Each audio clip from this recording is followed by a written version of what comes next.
เคสกรณีของคุณนานาโดนจับพี่บุ๋งเชี่ยเมื่อเช้าคุณนานาโดนหิ้วเข้าไป นอนรบน เชี่ยก็สะเทือนอยู่นะ พี่บิ๊กเห็นเปล่าวันเนี้ยทนายทาตีเขาซัดนรบนรัวคุณนานากับพี่เวหนักๆเลย ๆตอนนี้เห็นว่าแบบไปถึงขนาดแบบว่าไปโกงเงินเพื่อนมาเปย์ผัวแต่ซึ่งไม่รู้เป็นข้อเท็จจริงหรือเปล่าอ่ะไม่รู้ แต่ท มั่ว นา ไป ย หมดเลย ขา เชี่ย คิดอย่างงี้ แม่งมั่วหมดแล้ว หลายๆคนช็อกนะพี่บวงต้องมาเห็นภาพหนึ่งในแก๊งนางฟ้า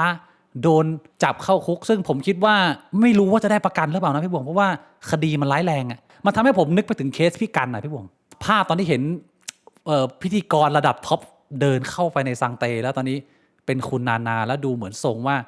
อาจจะไม่ได้ประกันด้วยนะซึ่งณปัจจุบันเนี่ยถ้าอัปเดตก็คือยอดความเสียหายเฉพาะคนที่แจ้งตอนนี้นะ17 รายนะ195 ล้านคือเห็นเขาบอกว่า195 ล้านเนี่ยคือเงินต้นแล้ว400 ล้านคือดอกเบี้ยแต่ผมไม่ชัวร์ว่าตัวเลขนี้ตรงหรือเปล่ามันมีคนเขียนเยอะแยะไปหมดอะข้อมูลแม่งงงคำถามที่หลายๆคนเขาถามคือสิ่งที่คุณนานาเขาพยายามจะดีเฟนต์ก็คือเขาบอกว่าพี่เวไม่รู้เรื่องเลยใช่แต่ว่าตอนนี้คือมันไม่ใช่มีแค่เพจของทนายทาตีเพจเดียวที่ปั่นเรื่องที่ว่าที่เขาไปโกงมาเนี่ยเอามาเปย์ผัวพี่บิ๊กเห็นปะแม่งแบบหลายเพจนะพูดเรื่องเนี้ยก็เลยแบบเฮ้ยใช่หรอวะมันคืออันนี้แบบบอกก่อนว่าเป็นข้อมูลจากในอินเทอร์เน็ตเราไม่รู้ข้อเท็จจริงเท่าที่ฟังจากผู้เสียหายหลายๆคนที่เป็นเพื่อนเขาก็คือคุณนานาใช้หลากหลายเหตุผลในการไปยืมเงินเพื่อนมาบางคนไปหลอกเพื่อนคนนี้บอกว่าเอาไปลงทุนไปบอกคนนี้บอกว่าเอาไปทำธุรกิจต่างประเทศไปถามคนนี้ก็ยืมเอาไปทำอะไรไปต่อยอดอะไรประมาณเนี้ยปล่อยกู้ก็คือมีหลากหลายเหตุผลนะแต่สุดท้ายก็คือบิดหมดทุกคนพี่บวงตัวเองหมุนเงินไม่ทันแล้วคุณนานาก็บอกว่าอันเนี้ยแฟนไม่รู้เรื่องเลยไม่เกี่ยวเลยพี่บงคิดยังไงกับกรณีเคสของคุณนานาพี่บงมีความเห็นใจไหมหลายๆคนเขาสังคมออกมาเห็นใจนะผมว่าโอ้โหคิดหนักเลยแต่ผมว่าไม่น่าเห็นใจนะพี่บงไม่มีความเห็นใจกับดาราที่อยู่กับเรามา30 กว่าปีอะไม่เคยรู้จักเลยเอาตรงๆนาไม่รู้จักนรบนที่ผมไม่เคยได้ยินเลยแต่พี่เวเคยได้ยินอย่างน้อยพี่บงต้องเคยจากพี่เวพี่บงเคยเห็นพี่เวพูดบ่อยเวลาพี่เวพวกจะแบบว่าโฮชอนยอนเชยทำอะไรเนี่ยเขาจะพูดประมาณนี้พูดเชี่ยเลยวะเนี่ยสไตล์เขาอะพี่บวงฮิปฮอปอะไม่เคยเห็นเหรอรู้จักแต่แบบแต่อะไรนั่นน่ะโอเคเคยได้ยินแค่นั้นน่ะพี่เวว่าน้องสาวชวนอะไรกันนะใช่เนี่ยเขาจะพูดประมาณเนี้ยฟังรู้เรื่องเลยครับว่าน้องสาวเนี่ยก็อย่างน้อยมันต้องเคยเห็นกันบ้างพี่บวงไม่แต่ผมไม่รู้จักไงปกติผมไม่ได้เป็นคนตามแบบดาราไทยเท่าไหร่ด้วยไงความที่มันรู้สึกว่าช็อกมากๆก็คือเขาไม่เคยมีประวัติเสียคุณนาเขาเหมือนกับว่าจะเป็นหนึ่งในตัวเต็งของทีมที่เป็นแก๊งนาฟ้าที่แบบว่าไม่เคยทำเรื่องอะไรผิดพลาดเพราะว่าคนอื่นอาจจะแบบว่ามีเรื่องนู้นเรื่องนี้เรื่องครอบครัวเรื่องอะไรเงี้ยแต่คุณนานี่คือแบบเรียกว่าเป็นเหมือน perfect woman น่ะพี่บวงแฟนหล่อเป็นแรปเปอร์ประสบความสำเร็จธุรกิจไปได้ดีแล้วก็อยู่แบบอู้ฟู่ร่ำรวยเปิดล่าสุดมีคนเอาคลิปขึ้นมาไปออกรายการของพี่เผือกอ่ะก็แบบโชว์แบบรถบ้าน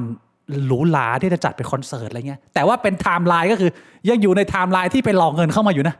ตอนนั้นคือแบบว่าไปโชว์รถบ้านแต่ว่าเนี่ยอยู่ภายใน2 ปีนี่แหละแล้วก็กลายเป็นว่าไอ้ภาพความรวยนี้ก็คือเป็นเงินที่หลอกเพื่อนสนิทนะพี่บวงไอ้เชี่ยโหดนะเว้ยคือเอาตรงๆนะที่ตะกี้ผมนั่งคิดว่าแบบเฮ้ยเราควรจะสงสารเขาไหมอ่ะส่วนหนึ่งคือผมยังไม่รู้รายละเอียดไงคือผมคิดว่าเรื่องรายละเอียดเรื่องนี้สำคัญว่าเขาตั้งใจจะหลอกหรือเปล่าหรือมันคือความผิดพลาดในการบริหารเงินจริงๆคือเขาไม่ได้มีความสามารถในการบริหารเงินแล้วเขาแบบเขาคิดว่าเขาทำได้อ่ะแล้วแบบว่าด้วยความที่มีชื่อเสียงแล้วเงินมันเข้ามาเยอะมันชุ่มมือเปิบพี่บิ๊กนึกออกปะนึกออกคือแบบว่า perfect shitstorm อ่ะคือคนนี้แม่งบริหารเงินไม่เป็นแต่แม่งดันมีเงินเข้ามาแล้วแม่งมีอำนาจในการบริหารและคิดว่าตัวเองเก่งนี่คือความชิบหายระดับแบบว่า Triple S ใช่พอมันเป็นแบบนั้นเนี่ยคือมันก็ไม่รู้ไงว่าเงินเข้ามาเท่าไหร่เงินต้องออกเท่าไหร่เป็นหนี้เท่าไหร่มีดอกเบี้ยเท่าไหร่มันไม่มีอะไรในหัวทำอย่างเดียวตอนนี้เห็นเงินตัวเลขเยอะอ่ะกูก็ใช้ชีวิตหรูหรารู้ตัวอีกทีก็คือแบบว่าคือให้เขาแตนโทรมาบอกว่า พี่เป็นหนี้อยู่กี่ร้อยล้านเนี่ยพี่จะจ่ายยังไง ธุรกิจที่ทำก็เริ่มไม่มีรายได้แล้วนะ ตอนนั้นแหละมันถึงจะแบบ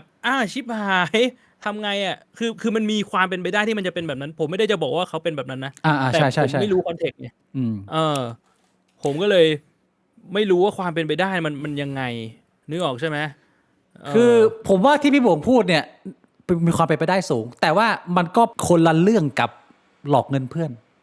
ก็คือตัวเองบริหารแบบชิดสตอร์มไปแล้วเนี่ย แต่ว่าตอนที่ไปเอาเงินเพื่อนมาเนี่ย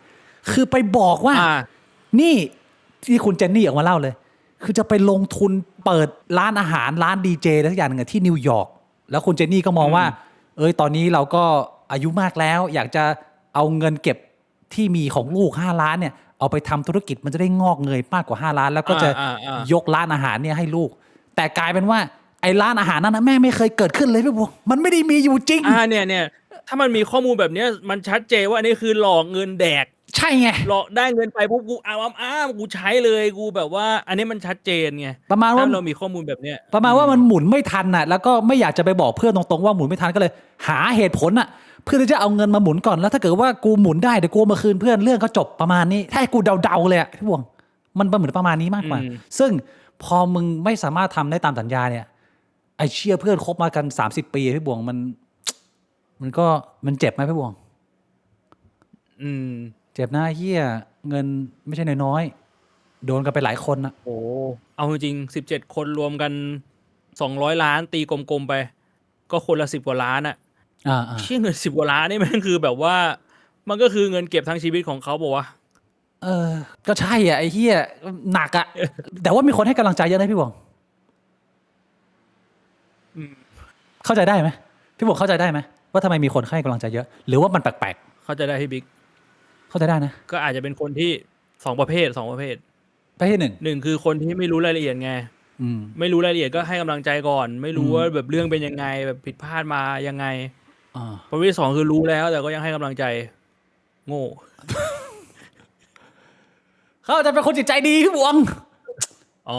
เป็นคนจิตใจดีแต่ที่ผมสงสัยคือผมคิดว่ามันเป็นไปได้ยากมากที่คุณเวจะไม่รู้เลยในมุมผมว่าเรื่องนี้มีกลิ่นแปลกๆอยู่การที่มึงหมุนเงินกับคนในวงการ20 กว่าคนแล้วแฟนมึงจะไม่รู้เลยอ่ะแล้วอย่างที่เขาบอกอ่ะเอาเงินมาเอามาไปผัวใช่ไหมคือ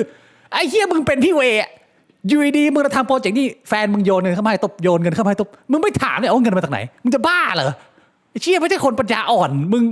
เงินมึงเอาเข้ามาในตัวมึง200 ล้านมีเงินเข้ามาหมุนมึงเป็นไม่รู้อ่ะไอ้เชี่ยพี่บุ๋มว่ากรณีนี้แม่งพูดยากบางทีแบบเรื่องผัวเมียบางคนไม่พูดถึงเรื่องธุรกิจไงคือผัวอาจจะถามเผลอๆเมียโกหกผัวบอกว่าเนี่ยธุรกิจไม่ได้สวยผัวก็บอกขอเงินหน่อยอะไรเงี้ยโอนเงินมาให้ก็ไม่ได้ถามอะไรเพิ่มมันอาจจะเป็นแบบนั้นหรือเปล่าอันนี้ผมก็เลยไม่รู้เป็นอีกครั้งนี้คือไม่ได้หาทางออกให้แต่เราแค่พูดเผื่อว่าเราไม่รู้ว่ามันยังไงแต่ผมเข้าใจว่าในมุมของพี่บิ๊กมันก็เมคเซนส์เหมือนกันว่าแบบเฮ้ยเช่นในมุมนึงคือมึงแบบโอ้ยเงินมันไม่ใช่น้อยๆนะไอ้ที่มันคือพี่บุ๋มมึงนึกภาพการที่มึงจะมีแฟนมึงมีแฟนแล้วอาจจะทำธุรกิจในบริษัทมันมีเงินเอาเข้ามาให้มึงทำนู่นไปเปิดคอนเสิร์ตไปทำจัดอีเวนต์อะไรเงี้ยที่มาของเงินมึงไม่รู้ได้ยังไงวะมึงจะบ้าเหรอมึงก็เห็นอยู่เวลามึงทำอะไรทุกอย่างมึงเห็นเงินมันโฟลว์หมดว่าในบริษัทมึงมีทำกิจการเท่าไหร่ร้านตัดผมไปอะไรยังไงแล้วมันมีเงินทุนเข้ามาเติมเรื่อยๆด้วยมึงไม่รู้ไอ้เหี้ยแปลกมากพี่บวงสมมติว่าพี่บวงคิดว่าเป็นเงินปันผลหรือเปล่าปันเหี้ยไปได้สวยไงรีเทนเออร์เน็งจากปีที่แล้วโคตรเกินพี่บวงเชี่ยมันค่อนข้างแปลกสำหรับกูสมมติพี่บวงมีภรรยาพี่บวงใช้ชีวิตอยู่สบายๆแล้วอยู่ดีมึงมารู้อีกทีหนึ่งแฟนมึงบอกว่าตอนนี้มีหนี้400 ล้านพี่บวง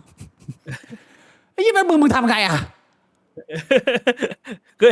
แบบพี่เวงไงหย่าตั้งแต่ต้นปีแล้วป่ะเห็นเขาบอกว่าหย่ากันนานแล้วเอาจริงหย่าเขาบอกว่าหย่ากันนานแล้วด้วยนะไม่ใช่แค่แบบว่าหย่าตอนมีเรื่องตอนนี้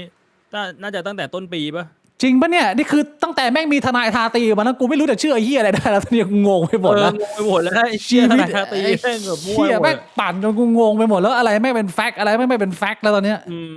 ไม่รู้นะแต่ว่ามันเลยยิ่งงงไงก็ผมว่ามันเป็นเหตุการณ์ที่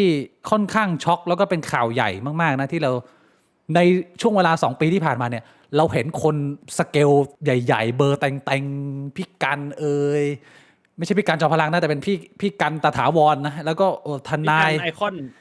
ดีไอคอนแล้วก็ทนายตั้มอะไรเงี้ยโอ้โหแต่ละลุงแมวกูเข้าไปโอ้โหพี่บัวเฮียปีนี้นี่แม่งแบบเป็นภาพที่โอ้โหช็อกเหมือนกันนะไอเชี่ยตอนนี้ลุงแมวเขาเหลืออะไรบ้างบอกว่าพี่บิ๊กเพราะผมจำได้ว่าไอเรื่องหุ้นเนี่ยเขาโดนยึดทรัพย์โดนปรับไปแบบรวมๆกันเกือบ60,000 ล้านบัวแต่ว่าลุงแมวมีมากกว่านั้นพี่บงแต่โดนเยอะอยู่เลยจุ๊บคือโดนไป60,000 ล้านอ่ะมึงก็คง